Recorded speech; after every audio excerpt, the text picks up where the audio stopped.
Welcome everyone to this much anticipated talk by Wayne Nield. I am Bente Torjussen, the Executive Director of AVA Gallery and Art Center, and this is indeed a pleasure to welcome you and all of you to this wonderful opportunity and to this very special exhibition and the other exhibitions too that we have on display now. And in addition to acknowledging the exceptionally beautiful work of Wayne Nield in this exhibition called The Walls of the Reliquary, I also want to mention Dave Larrow's absolutely stunning exhibition called Material Matters, here in the gallery entry, and Dave is here with us. Thank you for being here. And you gave a wonderful gallery talk as well, just a few days after the opening of this exhibition. And then in the Wenberg Gallery and the Elizabeth Roland Mayer Gallery, we have a beautiful exhibition that came to us via Historic New England called White on White, photographs of New England churches by the noted architectural photographer Steve Rosenthal. And he also gave a wonderful gallery talk a couple of weeks ago. And it is just amazing to me also to see how these three exhibits resonate with one another and just deepen the meaning of each individual artist's work. Wayne stumbled by AVA, so to speak, around 3 years ago perhaps? Less than 2 years ago. Well, less than 2 years ago. Well, anyway, he came on a surprise visit, and soon afterward, and he was traveling here from Baltimore, from the Baltimore area, and soon afterwards he relocated to Canaan, New Hampshire. And we were so happy, because we then benefited from the presence of another magnificent artist. And for us to become acquainted with his work, that's one thing. It's exquisite. But also to become acquainted with Wayne is a journey in itself. And we have so enjoyed getting to know him, and we are all looking forward to hearing his talk. Our exhibition coordinator, Margaret Jacobs, who put this exhibition so beautifully together, will introduce Wayne in further details and talk about his artistic merits. I just have to marvel at how we met, and you will talk more about that. Thank you and welcome. Margaret, on to you.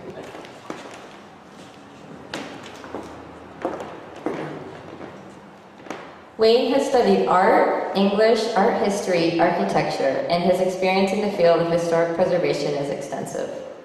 The work on view at AVA is a selection from the body of work titled The Walls of the Reliquary, which began as a response to the many abandoned buildings of Baltimore and the anonymous historical people. The work and subsequent response has continued throughout his travels. When you speak with Wayne, it is obvious how passionate he is about those influences and how well he retells and shapes those narratives. Most of the text I have on Wayne describes him as an artist/historian, and I would add accomplished storyteller to that description. Please join me in welcoming Wayne. Thank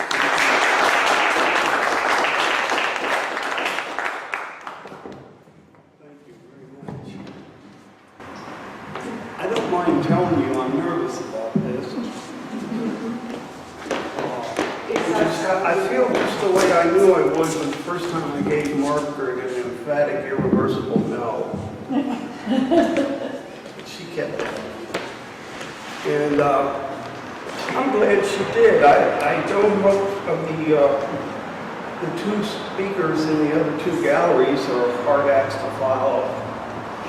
And what has happened to me here, I guess a month or so ago, when I first saw it, before it opened, I was just speechless. And I said, I was having a hard time describing just in conversation what it meant to me to see the work like this. And Bente said, why don't you try writing? And I'm up to about 40 pages now. I've been writing all month. I'm not going to read it to you for an hour, don't worry. I am going to read a few things from it, particularly the ending, because it's like me to get off on some tangent and then never get to what I really wanted to say in the first place. So, what I have been writing is an epistle to the membership of AVA.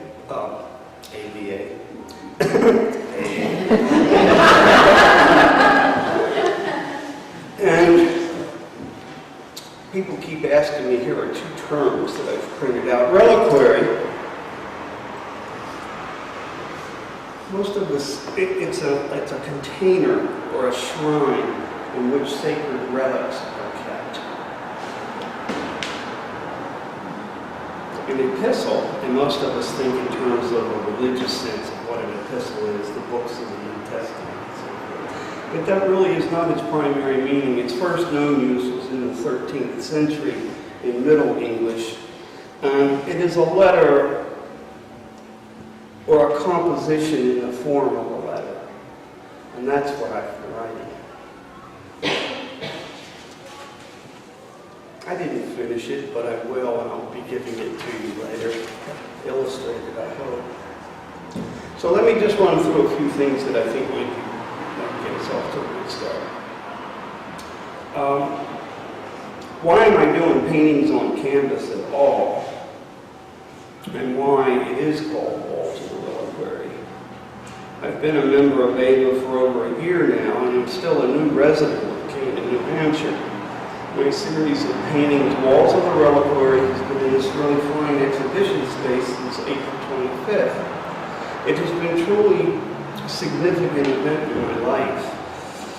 Although I'm not a newcomer as an artist and used to show in art centers and private galleries regularly, I intentionally stopped exhibiting my work over 8 years ago. Somewhat oddly then, this exhibition is simultaneously a first show and a retrospective all at once. As none of these paintings has ever been exhibited, but are the culmination in a thesis, a distillation of research that began some 30 years ago. Walls of the Reliquary did not begin as paintings, but as large installations, filling galleries with truckloads of building fragments gathered at demolition sites, portions of real walls, large hand-colored black and white photographs of demolitions and ruins, and slideshows with sound. Ever since art school, however, I painted from time to time. I only began painting full-time about 10 years ago. I quit all of the other stuff.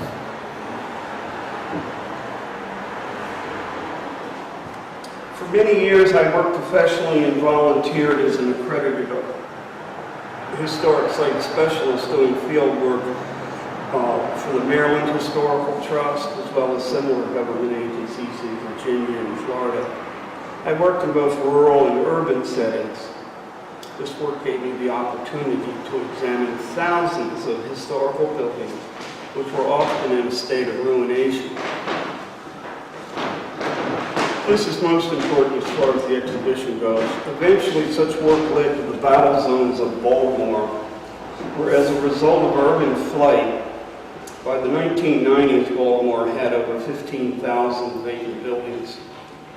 For several years, beginning in 1996, I worked on an emergency project for the state, recording as many of these doomed buildings as possible. There was little or no cooperation on the part of the city. In addition to the devastation being caused by the drug wars, Baltimore City implemented a plan with the goal of demolishing 2,000 buildings a year. Most of these significant but ill-fated buildings met the official criteria for being historic. This was my city, the town of my father and his. It was under real attack and starting to look like the photographs of Dresden and other European cities after World War II. Vast parts of Baltimore look more like Detroit than Baltimore. Historically considered the northernmost southern port and often called Charm City, blocks and blocks and blocks of our beautiful old town have become a violent and derelict wasteland. So I'm doing field work out there and recording buildings before they're knocked down.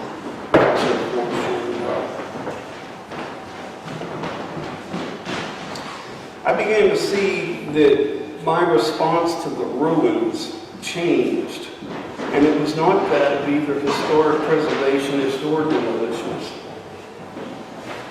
I came to see them as reliquaries, containing the relics and archaeological treasures of those who came before us. What most considered a nuisance and something to be gotten rid of, if not restored, which is usually not the case, I saw as sacred remains. The Navajos respected the remains of the Anasazi who had preceded them, and in Ireland one sees venerated ruins left from the time of the Great Hunger.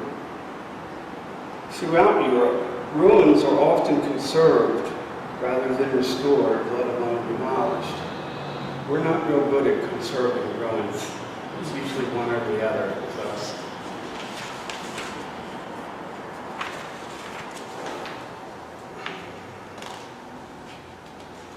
By way of example, with one project I worked on with a nonprofit where we acquired some of these and set about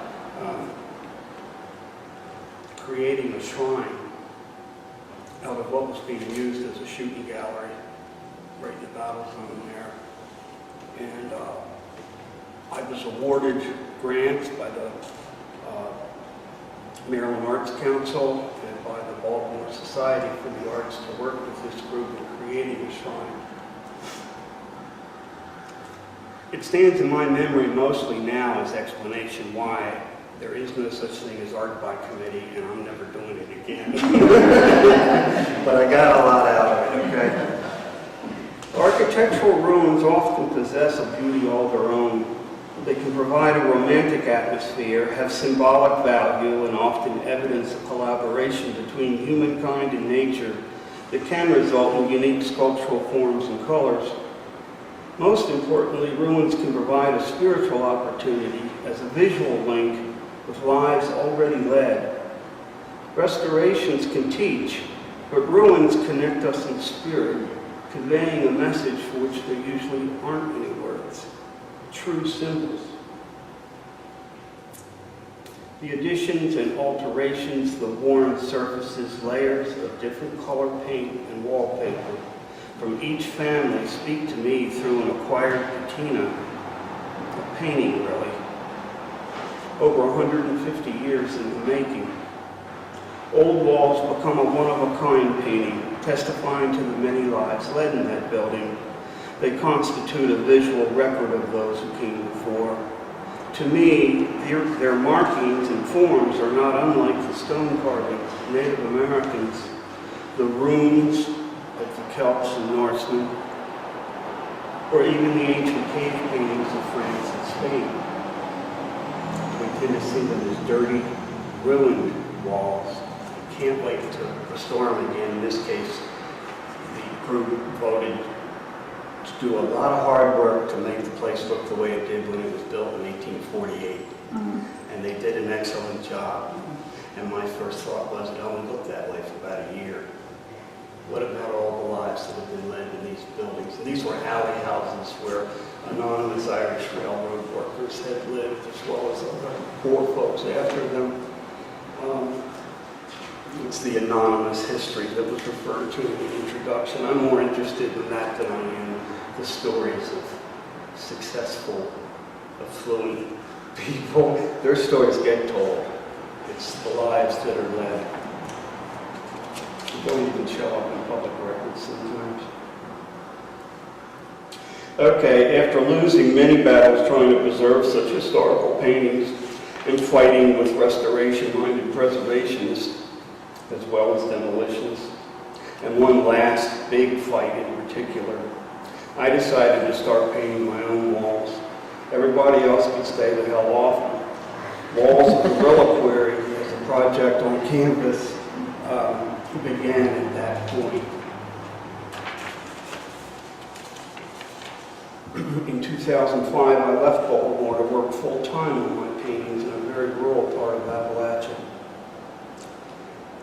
I wanted to see where paint on canvas would take me if I did that and nothing else. I tend to see most of my work as southern in theme, whereas in this case, rural Pennsylvania, some of these earlier ones were done there. And so one might well ask, how did Walls come to make its debut at AVA in New Hampshire? And I'm still asking myself that a little bit, but here's what I've come up with. Driven out of my bucolic mountain solitude due to the advent of natural gas fracking, the chapter of my life I call Invasion of the Mother Frackers began. A dear friend over in Woodstock suggested I come over to her place and stay for a while and to consider relocating in the Upper Valley. This show at AVA has been a really big event for me in a long artistic journey. Often bumpy, but worth doing. In addition to describing what these paintings represent to me and how I came to be in this particular region, the epistle is now about thanking those who helped the journey actually happen. That Vermont friend's constant pestering during my long hiatus from exhibiting to start showing once more, plus her now pretentious suggestion that Art Center over in Lev might be a good place to begin again, has proven big in this story. That alone was not enough, for even after moving here, I've been reluctant to exhibit.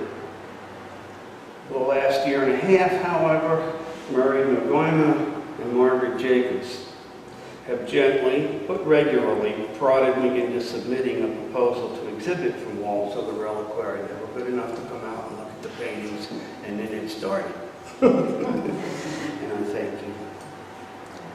I finally did so, and the exhibition committee was gracious in accepting me for a show. Old Wayne still would not have met the various deadlines and requirements, however, if our director of exhibitions was not such a good taskmaster. This particular selection of paintings, the groupings within, and the all-important lighting are all Margaret's good work.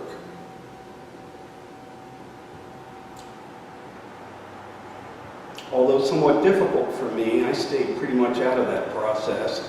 And for relying on her curatorial skills, the work is presented beautifully. Having never seen more than a few of these paintings together at once, and never in such a setting as this one, I was speechless to see me presented in this manner. Understand, I've been living with some of these paintings for years, and upon seeing this display for the first time, I finally got to see Walls of the Reliquary as I first imagined it years ago. I was thrilled. The subsequent opening, newspaper article, and many positive comments were almost anticlimactic to the verification which came with my first viewing of it.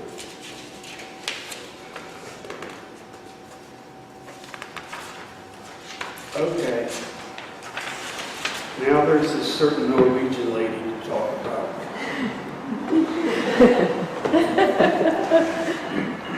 For whom I have genuine gratitude. I must share that in this process of becoming a member at AVA, I realized a debt to the life work of Bente Torcusi, which actually precedes this one personally important show. On more than one occasion, I've heard Bente humbly say that it has taken the efforts of so many to make this art center the wonderful place that it is. But the word among the membership, and I suspect it's true, is that AVA wouldn't be AVA without her.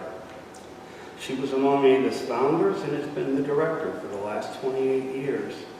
So I feel safe in thinking we are in this particular moment tonight, in this splendid gallery, and with Wayne's paintings, because she's dedicated her life to art. This is particularly true in my case, as the following unlikely but nevertheless true story illustrates. It stands as evidence that the wonderful and mysterious world of art is often inhabited by individual spirits, which have great effect upon others, and in ways we don't often immediately see. Bente's spirit is one of these. She and I did not actually meet until, as she said earlier, until just actually less than 2 years ago. At that point, having decided by then to leave the gas lands and to try living in Vermont, I was still searching the Upper Valley for a new home. The art scene in Brattleboro had caught my attention by then. Unannounced one day, I came into AVA just for a quick look around. I was immediately impressed by the great spaces in a historic factory now dedicated to exhibiting and studying art. There were people in private studios working. I saw what I call real art on public view, not your ordinary or typical local art center. And something clicked about the director's name that day, and I asked the docent if I could meet her. Though obviously busy, Bente interrupted her work to come out and meet me. We talked, and yes, it was the same Bente Torguson, curator, art historian, author of, director of this place. I was amazed. The importance of this lady to this artist's journey began to reveal itself. I could not believe that the author of one of my key art books, which has always been in my studio for the last 20-some years, was now the director here. And furthermore, on the way back to Woodstock afterwards, it sank in that this Norwegian woman named Bente and I had now crossed paths at least 3 times in 40 years. In Oslo, Florida, and now New Hampshire. Not the typical tour. The first time was because Bente worked at the Munch Museum in Oslo, where I visited as a teenager, and where I had one of those early epiphanies about becoming an artist. An aha moment and genuine excitement at an exhibit at the Salon des Refugiés in Paris, but then even more so at the Munch Museum in Oslo that same summer. This teenager with no art training began to believe that he wanted and could do this too. Edvard Munch was one of my first art heroes, and I made a separate pilgrimage to Oslo to see him again in my 20s after art school. Bente was already there, contributing to that organization's preservation and interpretation of the great artist's life and work, and also was on her way to becoming one of the genuine authorities in Munch. I have inserted here a cinematic moment that I fantasize about. It takes place in the late 60s and early 70s with a young Bente in one room pouring through archival material about Munch, while on the other side of walls, young me having an epiphany that would last me for a lifetime. One of those bird's eye view shots down. Well, we didn't meet then, but apparently we were fellow seekers at the same shrine at the same time. The second time, more than 20 years after Oslo, now in my 40s and living on the Gulf of Mexico in northwest Florida, during one of those more lost than found periods and in a serious depression, which Edvard Munch would understand all too well, I was badly in need of getting back to my artistic roots. One day I came across a recent book on Munch in a museum shop in Sarasota. It was good medicine, not only reconnecting me to an important muse, but taking me further into his spirit. Words and Images of Edvard Munch by Bente Torguson, with an additional artwork by Clifford West, whose name is up there, helped to get me going in the studio again. This book has been among my art supplies ever since. And so in this way, Bente has actually been a part of my studio experience during this long development of Walls of the Reliquary. She still is. I only have to see that book there on the shelf to reconnect with an important affirmation of my own self-discovery. The third time may seem obvious to you, but let me say this. I'm no longer in my 20s or my 40s, but in my mid-60s. 2 more decades now into the journey. And by 2012, our not-so-young hero is definitely AARP material.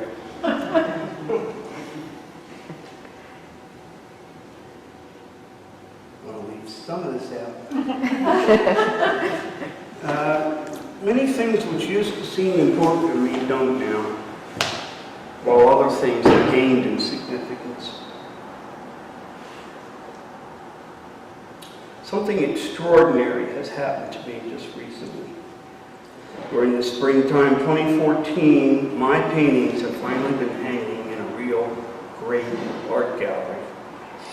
One of the AVA galleries in Lebanon, the one which bears the name of Bente Torguson's husband. It's a fact that the third time this woman's life work has helped this pilgrim in his journey of making art and sharing it. Thank you, Eva, and thank you, Bente.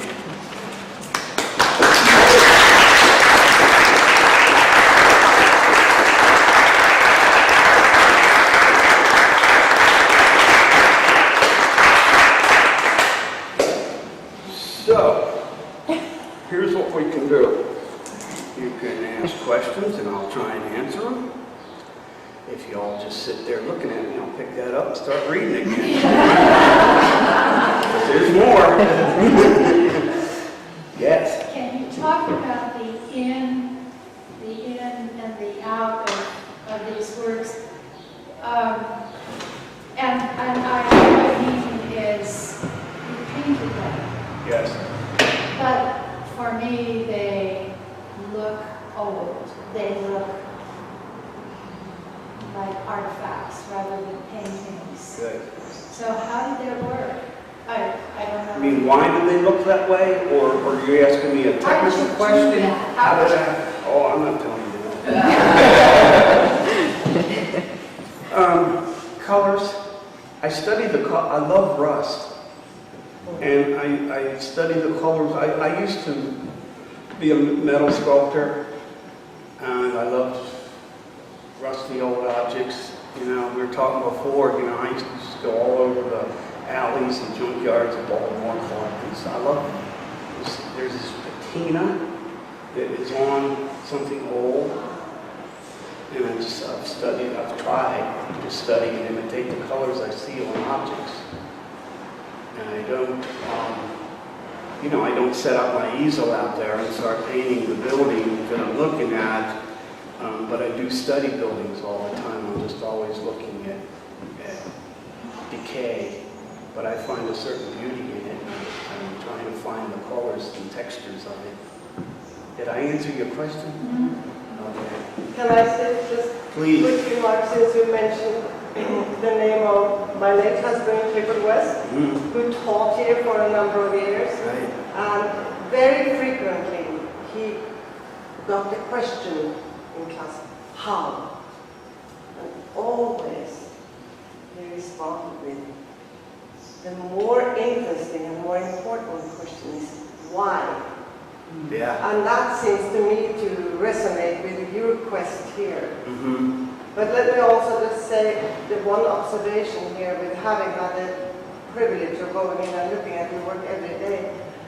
It is very fortuitous that this is displayed in an old factory building Yeah. that has been upgraded and is somewhat new, but the old resonates. The history of this factory building, I think, resonates, and I think that gives even a double meaning to your work. Mm-hmm. And it's strange because I know that very many people stay here and look at them and say, they are walls, and you're calling it the walls. Walls are really good to me, they are paintings. Yeah. But they resonate so beautifully in this building, and we, again, are so grateful to be able to exhibit them here. Thanks for letting me, helping me get going and showing stuff again. As far as why, there are different layers to why we do things, but one thing, I mean, after years of doing these installations where I was actually taking a sawzall and cutting walls out, hanging walls on walls, and then showing photographs on the walls that kind of stuff. I found working in the historic preservation field, but being an artist and also at the same time showing in the quote avant-garde galleries, that what to me is all one and the same thing are actually two very different fields, often competing with each other for money and attention. The one, historic preservation, is very conservative by definition. What's happening in the galleries may not be, and is always open to trying something new. Often artists can play a big role in saving abandoned buildings. Other times artists start moving in and people say, there goes the neighborhood. And we can be real hard on the place. And I was just constantly dancing back and forth with that and trying to find some way in me to bring all that together. I can't fully explain why old buildings make me want to go inside them and why I prefer them to new. I have academic arguments about the American aesthetic and penchant for having the newer is better, etc. It's more to it than that. It has to do, as I hope I conveyed, with connecting with spirit, with those who've already lived. I mean, I don't know about y'all, but I find life pretty confusing and scary sometimes. And the people who have already been through it, I just think it's so important to acknowledge, at least acknowledge that they did and maybe learn from them. Again, as Americans, we're not. We tend to, if it happened yesterday, we're done with it. And we don't, we're so excited about the future, and I keep coming back to that. It's a well-worn phrase, but I just think it's so true. How do we know really where we're going if we don't know where we've been? And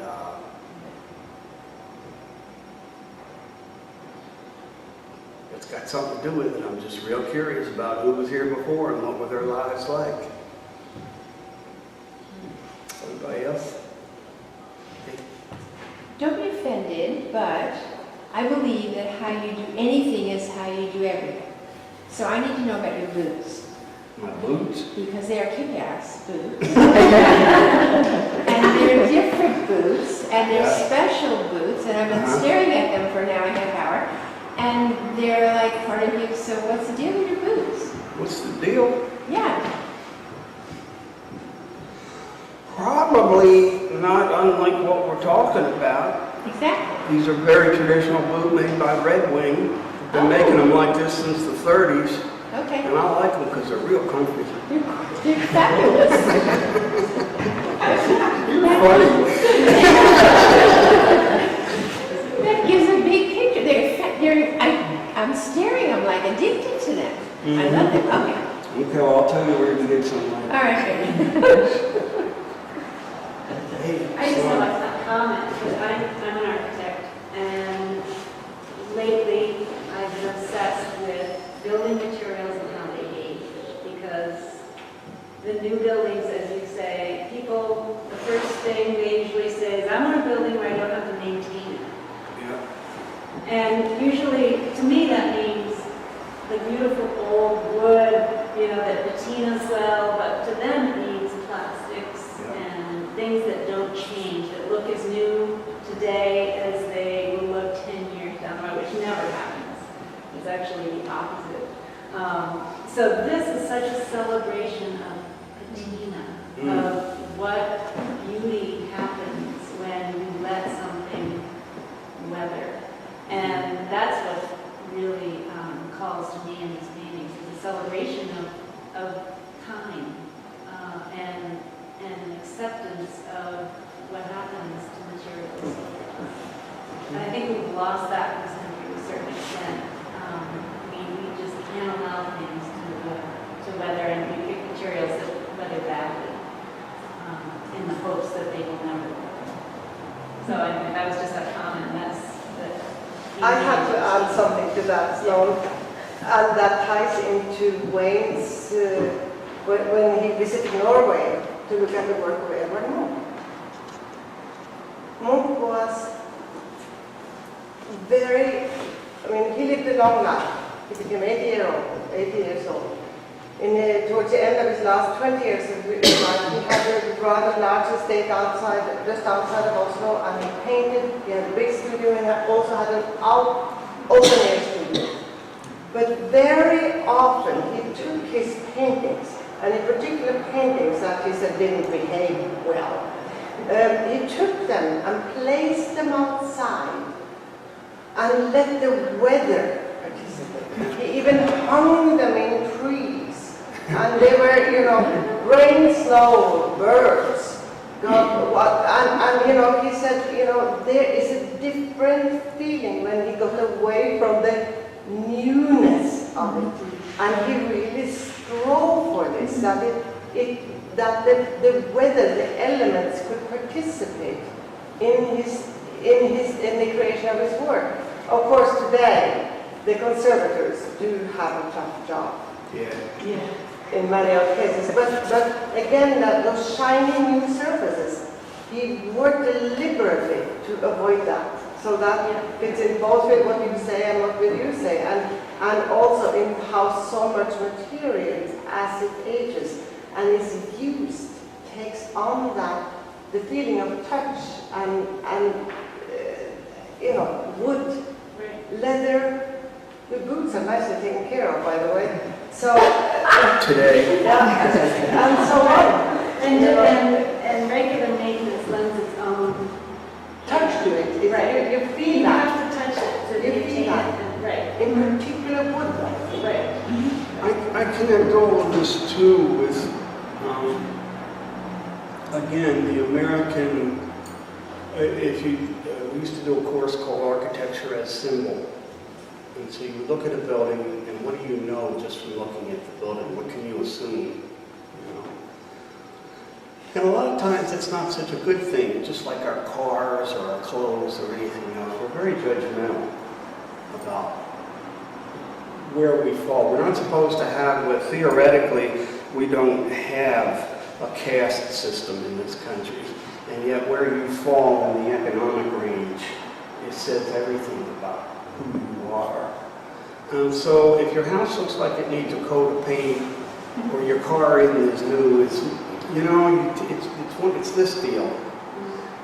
And also people, maybe we're such a mobile society, we don't stay in one place very long. The idea of people getting a piece of land in 3 or 4 generations now living on this land, we buy land now in hopes of reselling it within 10 years at a profit. And we want it to have to put as little as possible into it. And so hopefully plastic or aluminum or something is going to look, But you're right, it backfires, because I'd rather have a worn piece of wood than a worn piece of plastic. But that's my reading of it, I love this one. I said nobody had seen these. I meant nobody in the art world, people who look at art. Some of my neighbors up in Appalachia used to stop by and wonder what the hell was going on in there, and they'd, look at them. And I love this one man who looked at it and looked all around and everything. He said, I can't believe you spend all this time making something that when you're done looks like it needs a coat of paint.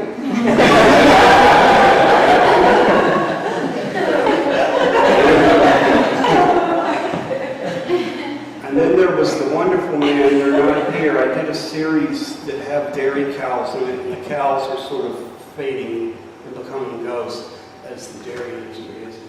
And a friend of mine who was putting on a musical event asked me if I could put some of the cow paintings around or behind the musicians.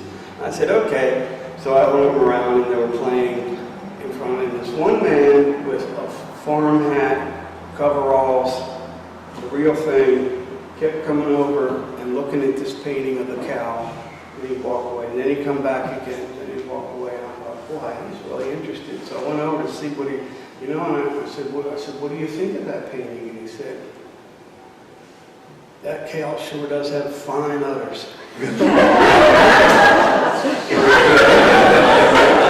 So you can see why I was a little nervous putting this stuff out there. I don't know what you all are going to say. But you've been very kind. Anyone else? Hey, Rich. I got a question and a comment. My question is, I want to ask you about your hat. Yes? No, just kidding. Actually, what I really want to ask you about, which the more I think about it, I don't want to ask you about, because I sort of like let the mystery be, but it has to do with my comment, which is, I've had a wonderful time gallery sitting here with this show up, because I can't tell you how many people who have come through the gallery and have been completely blown away when they find out that that's really not wood, and that's really not metal, which is so wonderful because it's this complete dichotomy. In a way, you're looking at what at first blush is an abstract construction, an assemblage made from bound objects. And yet actually, it is the ultimate realism because it is not those things, you know? So I've had to convince people. In fact, I must say, a few times I've had them actually touch the canvas so they really saw that that's not solid wood. And I think it's a real tribute to what you're doing here.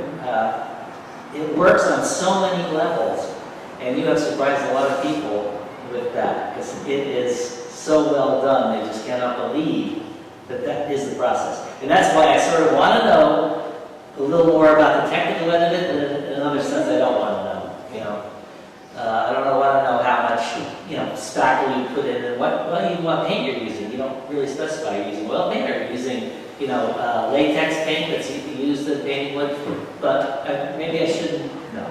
So I never know what to do about that because I guess I'm influenced by those who think that a work of art, or at least the kind of art that I like, they like, has a sense of mystery about it.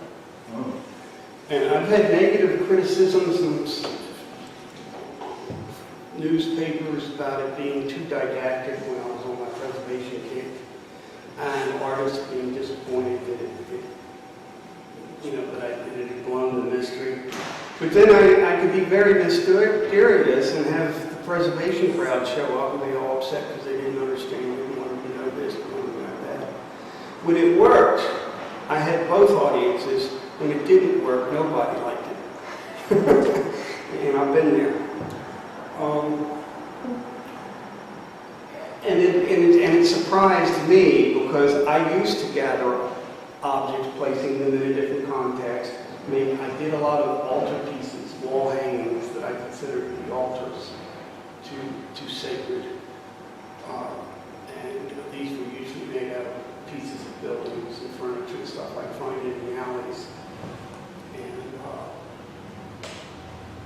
And the idea of making it, you know, materials being something other than what they are. I mean, when I'm younger, I'm on that thing about, you know, I was very influenced by Robert Rauschenberg and Tom Wasselman and people like that in art school who were attaching real objects to their paintings, and they got us away from abstract expressionism and back into the real world. Sometimes it was a little too real, you know. And so I was influenced by that. Yet at the same time, it could just be a matter of age. If you told me I had to move 9 truckloads of stuff into the gallery next week, I'd say forget it. You know, but that's what I used to do. You know, every artist has to have installation artist has to have this huge pile of dirt in the gallery, stuff in the dirt. I'd have people digging my piles of dirt for artifacts. But so maybe the fact that I can tell my story, present my thesis with something that almost fits under my arm now, it's kind of nice. But that's not really the answer to your question. I do want to make it clear, I'm not here to show you what a great faux painter I am. I spoke with Murray's class, and I'm pretty sure one lady, and there's a better faux painter than I am already, because she always does her furniture, tables, and stuff, you know. That's not the point of it. It's just that works real well for what it is I'm trying to convey at this point. When has moving to New England in any way, the life of living here in New England now for almost 2 years, so has that had any impact on your painting? Has it changed you in any way? How? it's definitely changing me. Like I said, sometimes I walk along and I go, like, what happened? You know, why am I here walking around Canaan, New Hampshire, and this is where I live? I don't go to Baltimore anymore. There's a lot of people who are close to me are gone and so forth. And I go, well, how did this happen, you know? And it is strange because most of my life I have been involved in Southern studies. I consider myself a Southerner culturally. I've lived in the Deep South. And to answer your question, I really find New England exotic. You know? I mean, it is. And if you're interested in architecture, geez, what a place. There's stuff around here you never see down south. It's really something, you know. And my visits in Woodstock, you know, started it, but prior to then, I really didn't know anything about New England. And definitely changing me, you know, because I feel sometimes, particularly the first year or so, like a real foreigner. And last year, when I went face down on the ice and got a concussion, I felt I had failed my Yankee test, and I was somewhere. And I didn't make it through the winter without self-destructing. That's passing the test. And, but in my work, no, it's, in a way it's same old, because I walk my dog around Canaan almost every day, and there's some buildings there that daily. I'm looking at the colors, the different sunlight. Maybe it's the time of year that it'll have more to do with how the light changes. But I think it remains to be seen. Good. We look forward to Because seeing I'm that. not moving again. I might live other places, but I'm never moving again.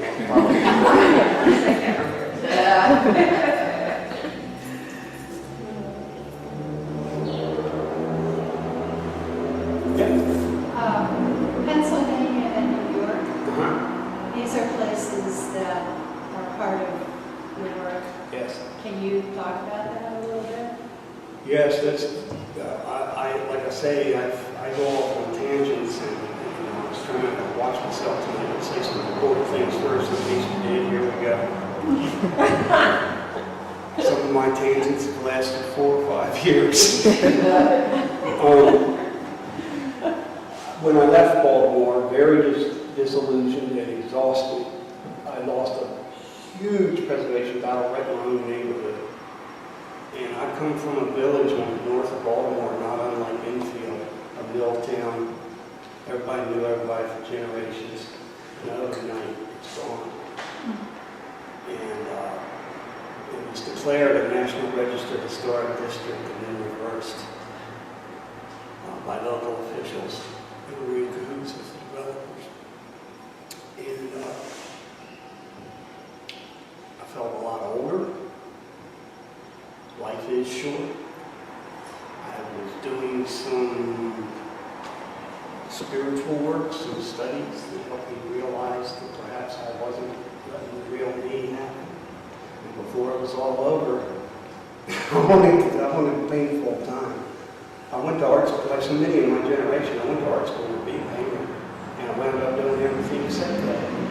It was creative, and I've done things that, you know, proud of and all like that, but I wasn't painting. Not regularly. And so I did that. I went up to the mountains. And when I say Appalachia, I guess a lot of people think of, West Virginia. And I was raised in a part of Baltimore that we call Little Appalachia because so many people from West Virginia and the Carolinas came there to work in the mills. They're still there. And I know people who moved away out of that part of the village because they couldn't stand the banjo music all the time. You know? It was the real damn thing. But we had one of the Hatfields living there when Granny Hatfield died. That hauled her carcass back out to West Virginia. You know, it was like that. Appalachia really goes on up through Pennsylvania and into New York and on up. And whatever it is that turns mountain folk or what makes Appalachia a place with mountain folk in it is there. I was in this very bucolic place. Nothing had gone on there since the 1950s. And it was heaven. I'd still be there except the gas fracking came. I mean, they blew us away bad.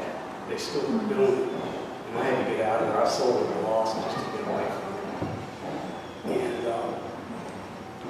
but I was in Pennsylvania because that's where I really thought one more time I found some place where nothing much happens. And I could just concentrate on my painting and plenty of agricultural ruins to study.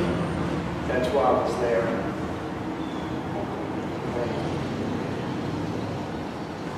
I was right on the line. I was like walking distance from New York, and that's why I said New York. He's responded to Pennsylvania and New York. Culturally, the place is more New York State than it is Pennsylvania.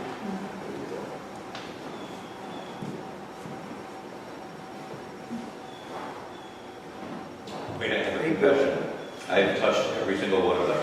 I'm not supposed to. But No, that's how we get that patina I was talking about. your work makes people smile. There's a fascination to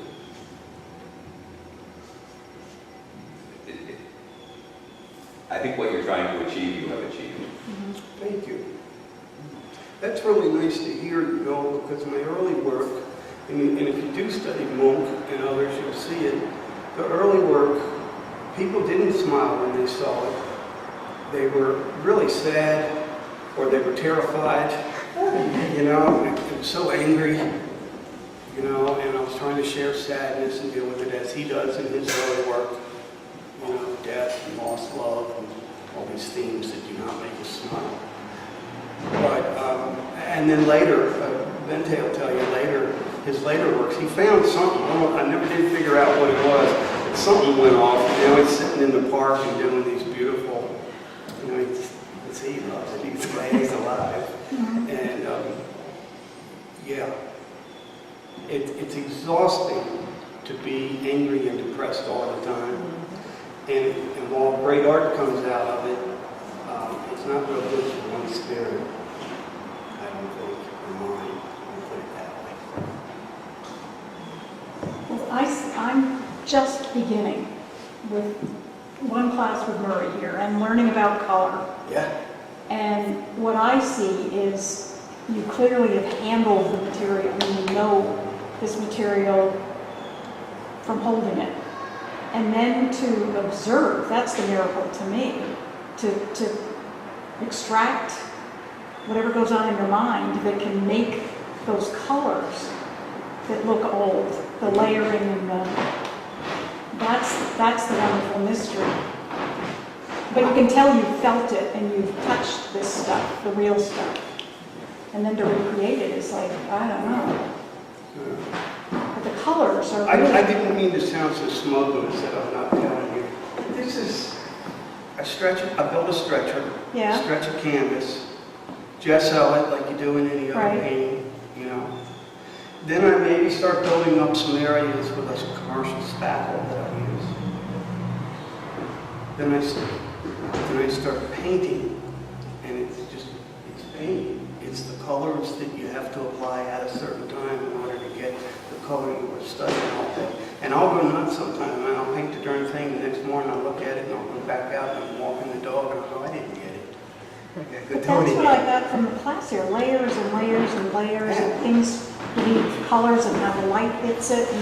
And the building looks the way it does because the weather or the neighborhood vandals or somebody scraped it off. So sometimes I go back in and scrape them. Right. I'll paint it, and then all that's just what they call faux painting. And people do it on chairs and whatever. And I wanted to get that in there. I'm not trying to show you what a fantastic painter I am. No, but it I shows feel like that I'm you cheating. know it. Yeah. It just shows that you know the material, the real material. Oh, yeah. Good. Oh, yeah. I got favorite boards that Yeah. I've carried with me for years. I can relate to that. Yeah. No, thank you. How much of what you painted is a copy of what you see physically, or is it more the colors that you've learned from what you see in some building that doesn't exist anymore? Yeah. Both. Sometimes I've got a sense of something, some called relationship from having walked around and looked at it that I want to do that now. Other times, I'll see something that is just so amazing that I have to take a piece of it home with me or something. And I really will, just try and reproduce that to get it. So my answer is both, but I am not trying to show you a particular building on a particular street somewhere. But it's, here we go, this one, and real influenced by a building in Canaan that I visit almost every day. And I just had to try and get some of the colors out of that building on one of my campuses. It's like that. Thank you, sir. Patty? So, Wayne, do you generally have a vision before you begin? Or do you just start and it just takes you wherever you flow? By now, because I work in a series, there isn't as much to think about. If you just decide you're going to make art one day, given where we are in art history now, all materials, any subject matter, so then this tremendous editing process starts. I'm not going to do it in this, I'm not going to do it in that, I'm going to try doing it in this. I don't have to do that anymore, and I'm used to, because when you're building installations, they show you an empty room, and they want you to be in there a year later with something, and you don't know what's going to be. And during that year, Lord knows, But with these, by now, boy, it's time for another yellow one. Or something, but I don't have to think that it's going to be a canvas or what size it's going to be, or do I do it in oil, do I do it? And that was the other question, what kind of paints do I use? Anything at the hardware store that makes it done. And I use fine artist acrylics for detailing, but they make good paint now. Yeah, house paint, go Benjamin Moore. Good exterior house paint like they never had. Sometimes people will fix up an old building and it never looked that way because they didn't have paint as good.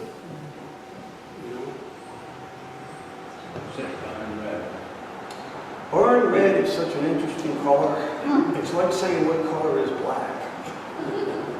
Everywhere you go, there's a different barn red.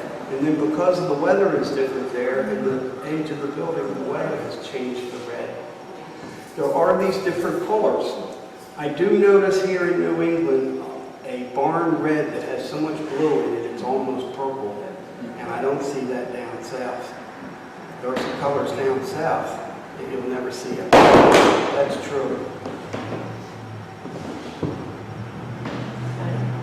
I wanted to ask you if you've had a lot of exposure to lead in the course of your work. In the early days I did, and worse than that. I used to gather muffler. I did a whole series. I worked for 3 years on a piece that I called Motor City. It was all made out of old mufflers.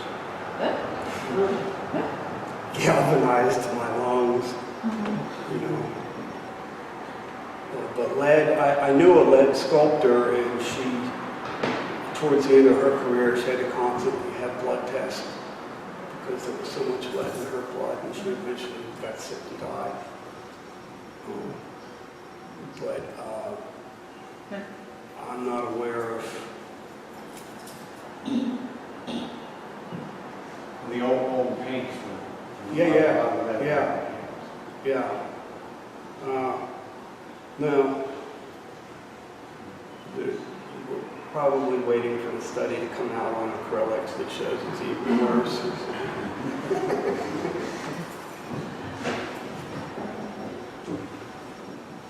So what's next? Good question. I'm torn between, I tend to get more abstract.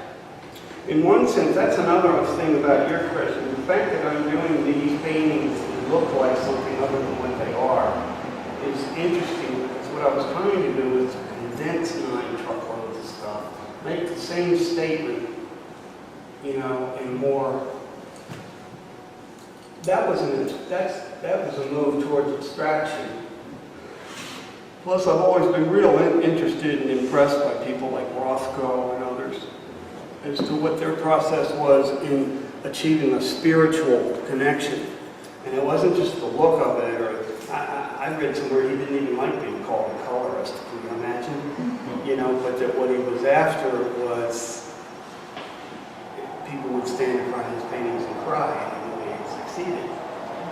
You know, and I'm after that. I just don't know whether to get more abstract or to start putting those heartbreakers in there. I don't know. To answer your question, I don't know. But when I said some things don't matter much anymore, and other things have gotten real important, painting's one of them. Even if I throw it away or just paint over it, the time I spend in my studio is not time wasted. I cannot say the same thing about a lot of other things I've gotten into.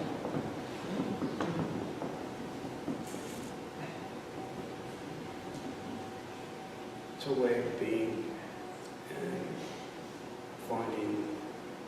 I like a spiritual teacher named Eckhart Tolle who talks about authenticity. You know? And the real self. I like the idea of being in the moment, not sitting around thinking about what I should have done with my life, or what I'm going to be doing, how it's all going to turn out, kind of thing. But just the time that I spend in my studio has gotten precious. So to answer your question, what now? Back in the studio.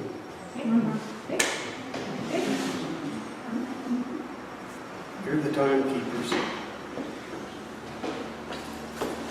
Well, when we can't wait for you to have more time in your studio and to come back and share some of that studio time with us. Those of you who've already lived here for a while may not have lived other places. You really may not understand how special AVA is. And it certainly is to me. I've been in a big art scene in the city, and it wasn't like this. It can get real hard downtown sometimes, you know, with other artists. Or I've lived in a place prior to coming here where I had to drive 2-3 hours to approach anything that we all might agree is cultural. And that was fine, but it was also a part of me was not being nourished. And this is just really great. And I like the way AVA makes itself relevant to the community. I mean, there are people coming in here, retirees, little kids. Everybody's coming in here sort of getting a chance to find that part of us. It's in every single person. To me, it's just a question of finding your medium. And as far as I'm concerned, I mean, it doesn't have to be painting. It doesn't have to be visual arts. It can be music. People have asked me, if you were born with any kind of creativity, where did you get it? You know, and I always say my father, which surprises people because I did have aunts and uncles who were very successful commercial artists and whatnot. You know, it was my father who was a baker, and he loved food, chemistry, experimenting with foods. Our kitchen at home always looked more like a laboratory than a kitchen, you know, and it was his passion. My father had a passion, and it was creative. Sometimes it works out, sometimes it doesn't, but you can't imagine not being out there doing it. That's what I try and do. It's in every single person. You just have to find what it is that brings it out in you. And AVA offers a lot of opportunities to folks around here in an otherwise rural place to come in and find their, what Joseph Campbell called their bliss. But would you ever consider teaching? Oh, I've been there and done that. Class here? Not right at this time. We need him to spend time in his studio. Yeah. I'm still recovering from the last time I set out to teach. Well, Wayne, I just want to say you have been so generous in complimenting us and AVA and everything and all that we do.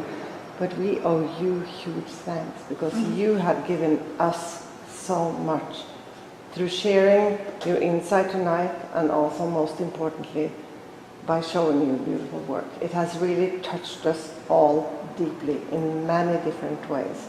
So it's our time to thank you. Thank you.